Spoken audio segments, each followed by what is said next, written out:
Chapter 14. For several subsequent days, I saw little of Mr. Rochester. In the mornings, he seemed much engaged with business, and in the afternoon, gentlemen from Millcote or the neighborhood called, and sometimes stayed to dine with him. When his brain was well enough to admit of horse exercise, he rode out a good deal, probably to return these visits, as he generally did not come back till late at night. During this interval, even Adele was seldom sent for to his presence, and all my acquaintance with him was confined to an occasional rencontre in the hall, or on the stairs, or in the gallery, when he would sometimes pass me haughtily or coldly, just acknowledging my presence by a distant nod or cool glance, and sometimes bow and smile with gentlemanlike affability. His changes of mood did not offend me, because I saw that I had nothing to do with their alteration. The ebb and flow depended on causes quite disconnected from me, or with me. One day he had had company to dinner and had sent for my portfolio, in order, doubtless, to exhibit its contents. The gentleman went away early to attend a public meeting at Millcote, as Mrs. Fairfax informed me, but the night being wet and inclement, Mr. Rochester did not accompany them. Soon after they were gone, he rang the bell. A message came that I and Adele were to go downstairs. I brushed Adele's hair and made her neat, and having ascertained that I was myself in my usual Quaker trim, where there was nothing to retouch, all being too close and plain, braided locks included, to admit of disarrangement, we descended, Adele wondering whether the petite coffre was at length to come, for, owing to some mistake, its arrival had hitherto been delayed. She was gratified. There it stood, a little carton on the table, when we entered the dining room. She appeared to know it by instinct, so she is still waiting for her present. My boite, I don't know, exclaimed she, running towards it. Yes, there is your boite at last. No doubt, take it into a corner, you genuine daughter of Paris, and amuse yourself with disemboweling it. Isn't that a dark way of saying open a present to disembowel it? Said the deep and rather sarcastic voice of Mr. Rochester. Keep in mind, Adela probably doesn't understand sarcasm. Of Mr. Rochester, proceeding from the depths of an immense easy-chair at the fireside. And mind, he continued, don't bother me with any details of the anatomical process or any notice of the condition of the entrails. Let your operation be conducted in silence. Tiens-toi tranquille, enfant. Comprends-tu? So I think that says, do everything calmly, little kid or baby. Do you understand? Because that's fairly similar to Spanish. Adele seemed scarcely to need the warning. She had already retired to a sofa with her treasure and was busy untying the cord which secured the lid. Having removed this impediment, and lifted certain silvery envelopes of tissue paper, she merely exclaimed, "Oh ciel, que c'est beau! Oh heaven, how beautiful!"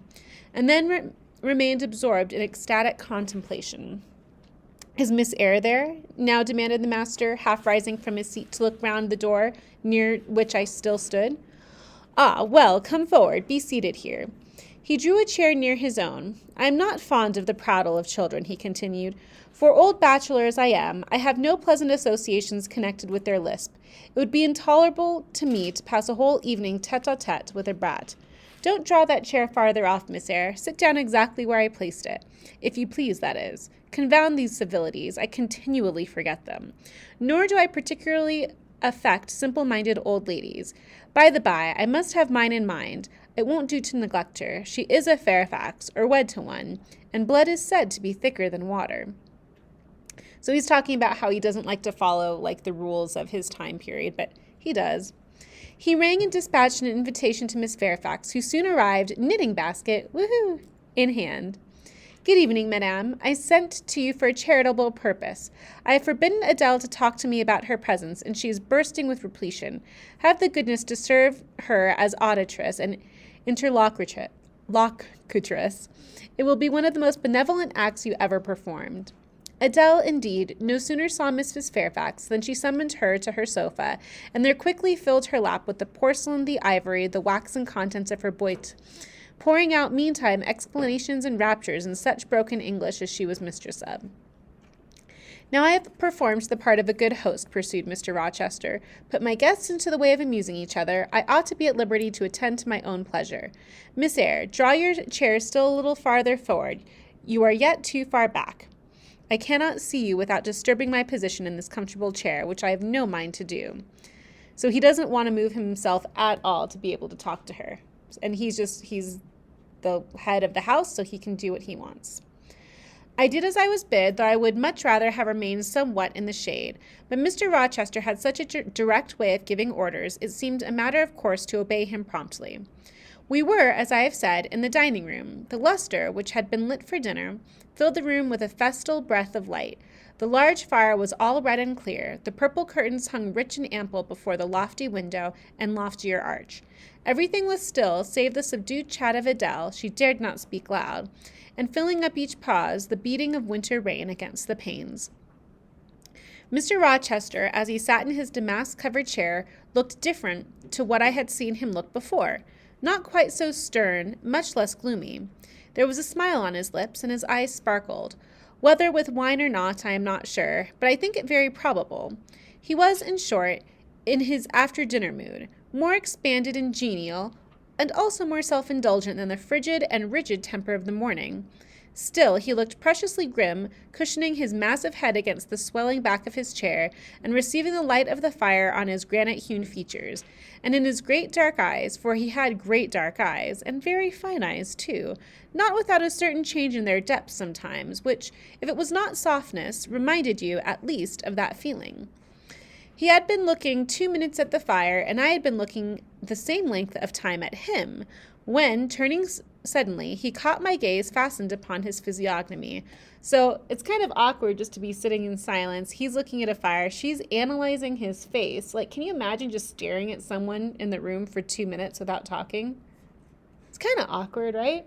Did I already tell you guys what physiognomy is?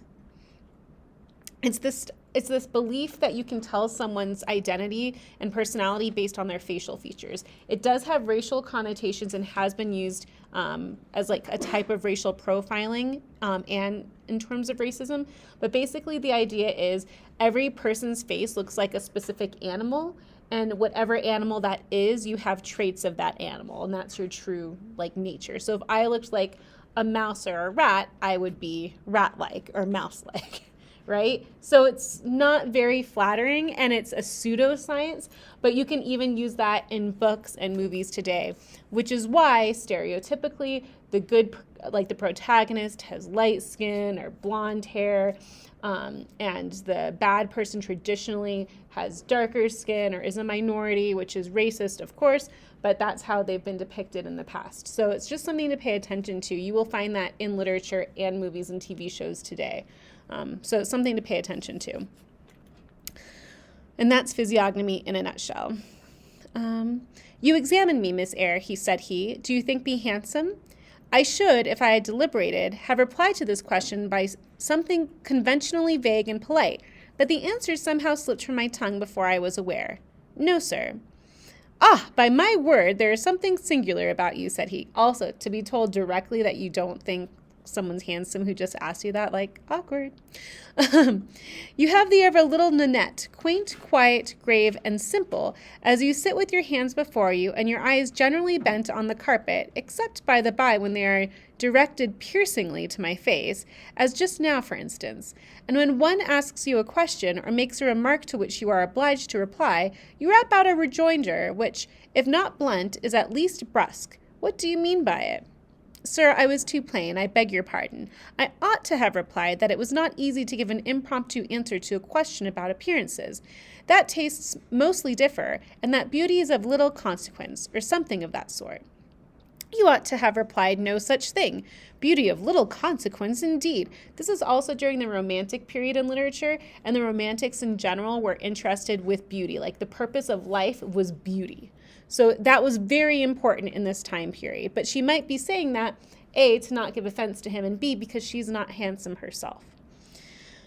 And so, under pretense of softening the previous outrage, of stroking and soothing me into placidity, you stick a sly penknife under my ear. Go on. What fault do you find with me, pray?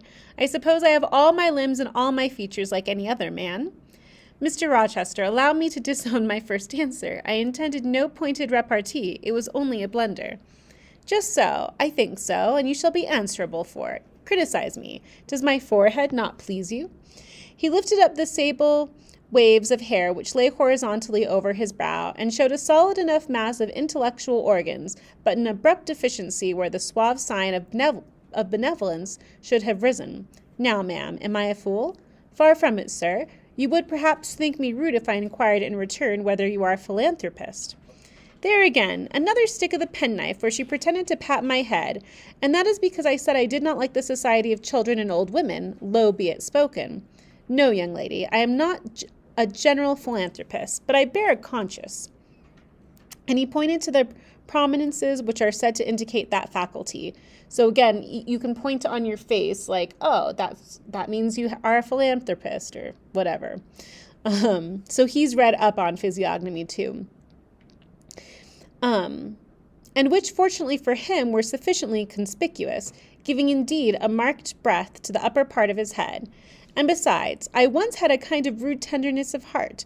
When I was as old as you, I was a feeling fellow enough, partial to the unfledged, unfostered, and unlucky. But fortune has knocked me about since. She has even kneaded me with her knuckles, and now I flatter myself I am hard and tough as an india-rubber ball, pervious through a chink or two still, and with one sentiment point in the middle of the lump. Yes, does that leave hope for me? Hope of what, sir? Of my final retransformation from India rubber back to flesh? Decidedly, he has had too much wine, I thought, so she thinks he's drunk. And I did not know what answer to make to his queer question. How could I tell whether he was capable of being retransformed? You look very much puzzled, Miss Eyre, and though you are not pretty any more than I am handsome, which is also a burn, he just told her she's not pretty, yet a puzzled air becomes you. Besides, it is convenient, for it keeps those searching eyes of yours away from my physiognomy and busies them with the worsted flowers of the rug. So puzzle on, young lady. I am disposed to be gregarious and communicative tonight. Gregarious is talkative and enjoying company. But he's saying even though she's not pretty, when she looks confused, she looks prettier, which is kind of weird, but oh well. With this announcement, he rose from his chair and stood leaning his arm on the marble mantelpiece. In that attitude, his shape was seen plainly, as well as his face, his unusual breadth of chest, disproportionate almost to length of limb. I'm sure most people would have thought him an ugly man. Yet there was so much unconscious pride in his port, so much ease in his demeanor, such a look of complete indifference to his own external appearance, so haughty a reliance on the power of other qualities, intrinsic or adventitious, to atone for the lack of mere personal attractiveness that, in looking at him, one inevitably shared the indifference and, even in a blind, imperfect sense, put faith in the confidence. So she's already starting to think him more attractive. I am disposed to be gregarious and communicative tonight, he repeated, and that is why I sent for you. The fire and the chandelier were not sufficient company for me, nor would Pilot have been, for none of these can talk. Adele is a degree better, but still far below the mark. Mrs. Fairfax ditto. You, I am persuaded, can suit me if you will. You puzzled me the first evening I invited you down here. I have almost forgotten you since. Other ideas have driven yours from my head, but tonight I am resolved to be at ease, to dismiss what importunes and recall what pleases. It would please me now to draw you out, to learn more of you. Therefore, speak. Instead of speaking, I smiled, and not a very complacent or submissive smile either. Speak, he urged. About what, sir? Whatever you like. I leave both the choice of subject and the manner of treating it entirely to yourself. Accordingly, I sat and said nothing. If he expects me to talk for the mere sake of talking and showing off, he will find he has addressed himself to the wrong person, I thought. You are dumb, Miss Eyre. Dumb is another word for silent. I was dumb still. He bent his head a little towards me, and with a single hasty glance seemed to dive into my eyes. Stubborn, he said, and annoyed. Ah, it is consistent. I put my request in an absurd, almost insolent form. Miss Eyre, I beg your pardon. The fact is, once for all, I don't wish to treat you like an inferior. That is, correcting himself, I claim only such superiority as must result from 20 years' difference in age and a century's advance in experience. This is legitimate et tien, as Adele would say, and it is by virtue of this superiority and this alone that I desire you have the goodness to talk to me a little now, and to divert my thoughts, which are galled with dwelling on one point, cankering a rusty nail. He had deigned an explanation, almost an apology, and I did not feel insensible to his condescension, and would not seem so. "I'm willing to amuse you if I can, sir, quite willing, but I cannot introduce a topic, because how do I know it will interest you? Ask me questions, and I will do my best to answer them." And then in the first place, do you agree with me that I have a right to be a little masterful, abrupt, perhaps exacting sometimes, on the grounds I stated, namely, that I am old enough to be your father, and that I have battled through a varied experience with many men of many nations, and roamed over half the globe, while you have lived quietly with one set of people in one house? Do as you please, sir. That is no answer, or rather it is very irritating, because a very evasive one. So he's saying she's still avoiding giving him an answer. Reply clearly. "I don't think, sir, you have a right to command me, merely because you are older than I, or because you have seen more of the world than I have. Your claim to superiority depends on the use you have made of your time and experience." Humph. Promptly spoken. But I won't allow that, saying that it would never suit my case, as I have made an indifferent, not to say a bad, use of both advantages. Leaving superiority out of the question, then, you must still agree to receive my orders now and then, without being piqued or hurt by the tone of command. Will you? I smiled. I thought to myself, Mr. Rochester is peculiar. He seems to forget that he pays me £30 per annum for receiving his orders.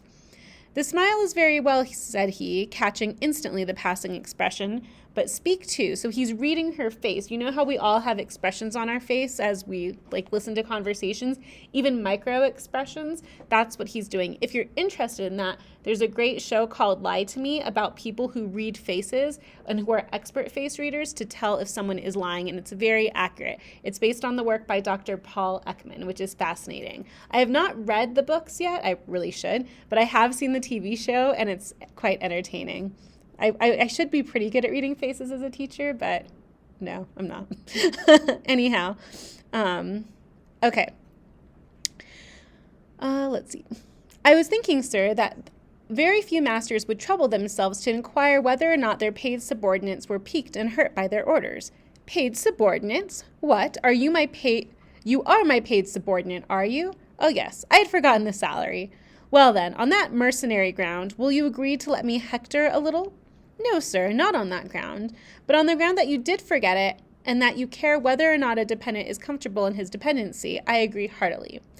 "And you will consent to dispense with a great many conventional forms and phrases, without thinking that the omission arises from insolence?"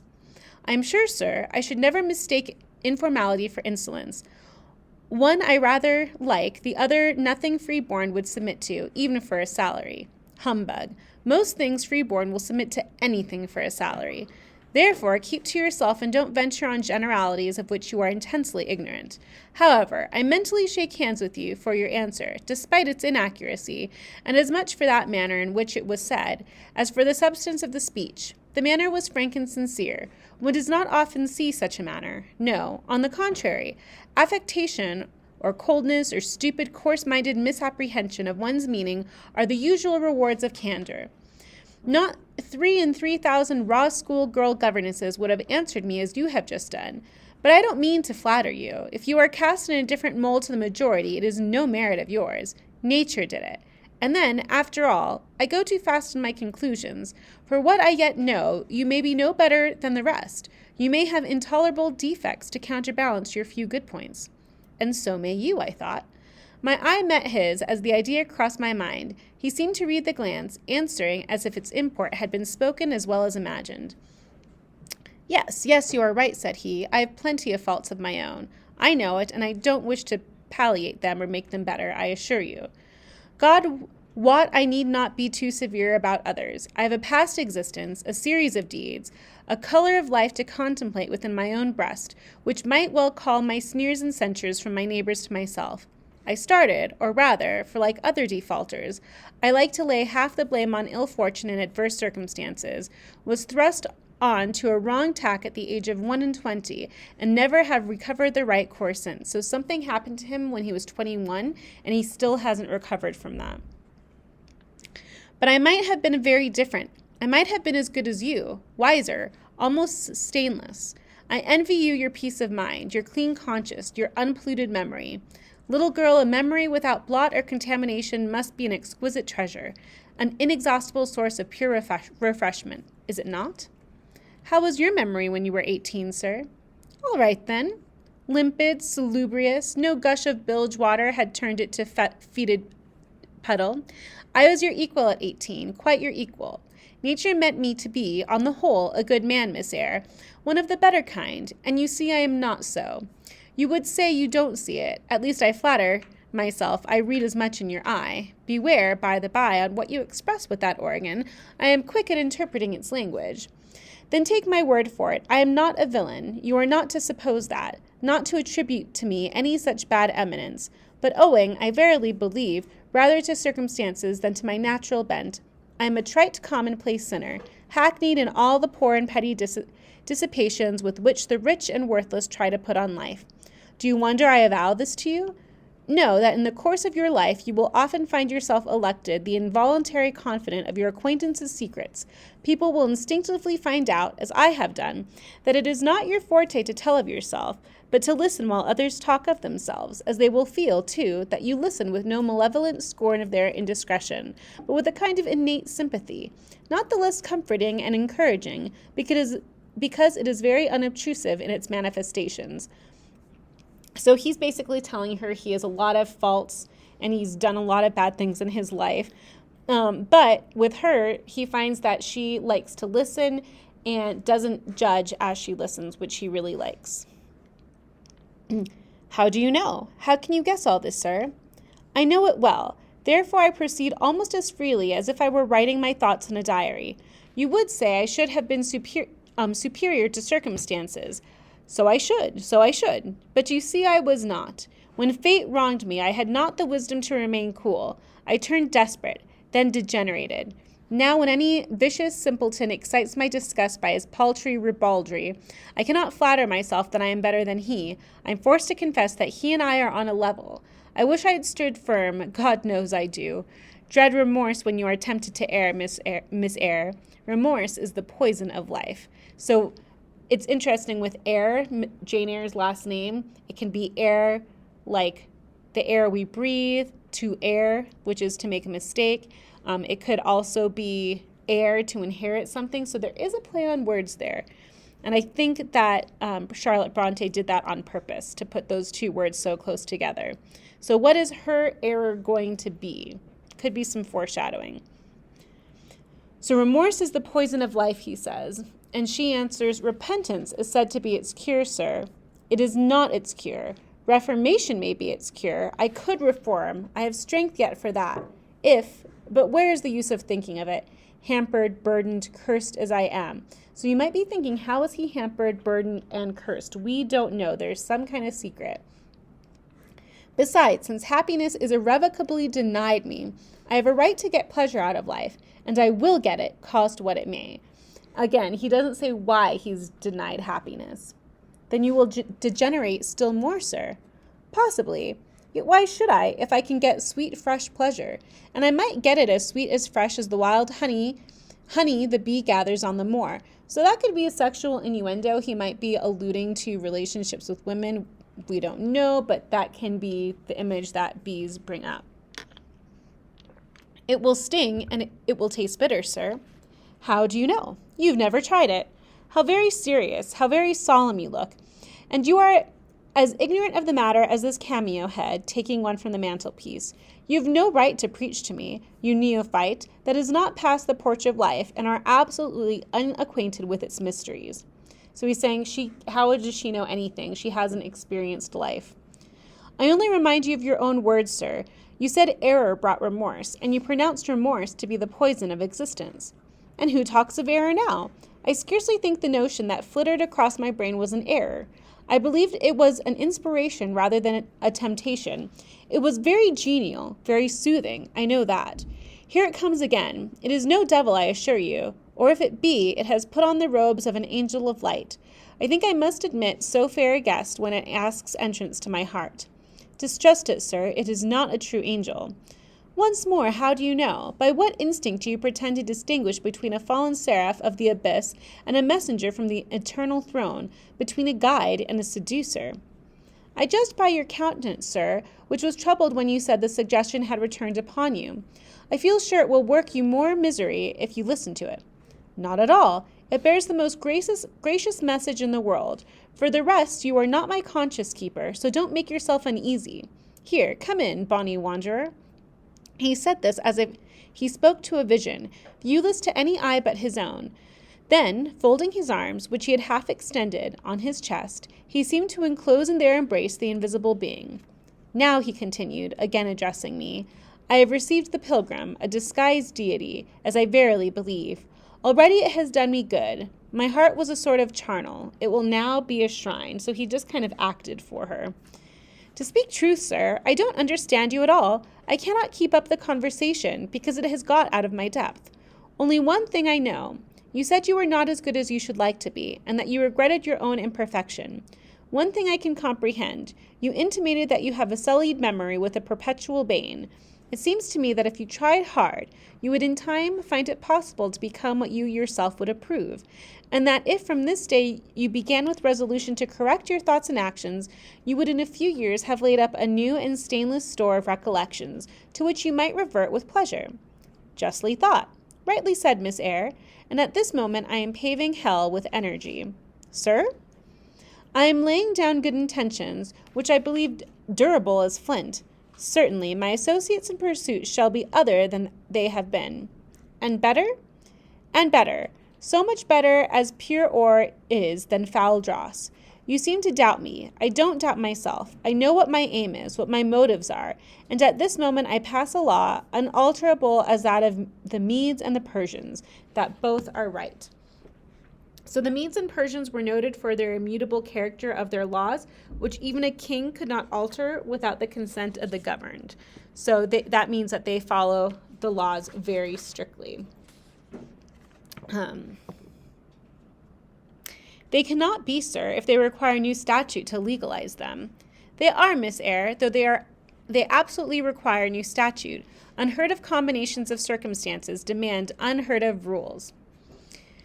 That sounds a dangerous maxim, sir, because one can see it at once that it is liable to abuse. Sententious sage, so it is, but I swear by my household gods not to abuse it. You are human and fallible. I am. So are you. What then? The human and fallible should not arrogate a power with which the divine and the perfect alone can be safely entrusted. What power? That of saying any strange, unsanctioned line of action, let it be right. Let it be right. The very words, you have pronounced them. May it be right, then, I said, as I rose, deeming it useless to continue a discourse which was all darkness to me, and besides sensible that the character of my interlocutor was beyond my penetration, at least beyond its present reach, and feeling the uncertainty, the vague sense of insecurity, which accompanies a conviction of ignorance. Where are you going? To put Adele to bed. It is past her bedtime. You are afraid of me because I talk like a sphinx. Your language, sir, is enigmatical, sir. But though I am bewildered, I am certainly not afraid. You are afraid. Your self-love dreads a blunder. In that sense, I do feel apprehensive. I have no wish to talk nonsense. If you did, it would be in such a grave, quiet manner, I should mistake it for sense. Do you never laugh, Miss Eyre? Don't trouble yourself to answer. I see you laugh rarely. But you can laugh very merrily. Believe me, you are not naturally austere, any more than I am naturally vicious. The lowered constraint still clings to you somewhat, controlling your features, muffling your voice, and restricting your limbs, and you fear in the presence of a man and a brother, or a father, or master, or what you will, to smile too gaily, speak too freely, or move too quickly. But in time, I think you will learn to be natural with me, as I find it impossible to be conventional with you, and then your looks and movements will have more vivacity and variety than they dare offer now. I see at intervals the glance of a curious sort of bird through that close set of bars of a cage.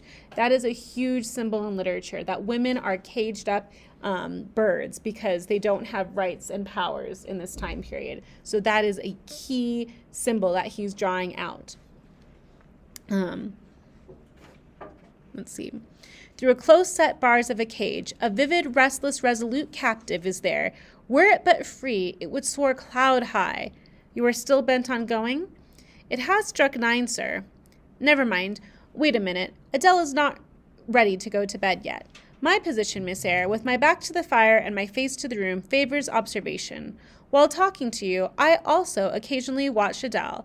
I have my own reasons for thinking her a curious study, reasons that I may, nay, that I shall impart to you some day. She pulled out of her box about 10 minutes ago a little pink silk frock. Rapture lit her face as she unfolded it. Coquetry runs in her blood, blends with her brains, and seasons the marrow of her bones. Il faut que je le sais, cried she. What does that mean? Is my dress all right? And my shoe, or I must try it on, cried she, this very minute. And she rushed out of the room. She's now with Sophie, undergoing a robing process. In a few minutes she will re-enter, and I know what I shall see. A miniature of Celine Varens, as she used to appear on the boards at the risings of blank. But never mind that. So Celine Varens is Adele's mom, and he thinks that Adele is a flirt because her mom was a flirt. However, my tenderest feelings are about to receive a shock. Such is my presentiment. Stay now to see whether it will be realized.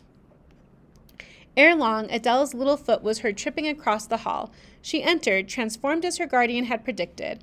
A dress of rose-colored satin, very short and as full in the skirt as it could be gathered, replaced the brown frock she had previously worn. A wreath of rosebuds encircled her forehead. Her feet were dressed in silk stockings and small white satin sandals. Is my dress all right? Cried she, bounding forward. And my shoes and my stockings? Wait, I think I'm going to dance. And spreading out her dress, she chassed across the room till, having reached Mr. Rochester, she wheeled lightly round before him on tiptoe, then dropped on one knee at his feet, exclaiming, "Thank you so very much, sir, for your kindness." Did my mamma used to do it just like that, didn't she? Precisely, was the answer. And como cela, she charmed my English gold out of my British breeches pocket, which means he spent a lot of money on her mom. I have been green too, Miss Eyre. Green means innocent or naive. It's another color as a symbol in literature. Grass green, not a mere vernal tint freshens you now that once freshened me. My spring is gone, however, but it has left me that French floweret on my hands, which, in some moods, I would be fain to be rid of, not valuing now that root whence it sprang, having found that it was a sort of value, the sort which nothing but gold dust could manure. I have but half a liking to the blossom, especially when it looks so artificial as just now. I keep it and rear it rather on the Roman Catholic principle of expiating numerous sins, great or small, by one good work. I'll explain all of this some day. Good night.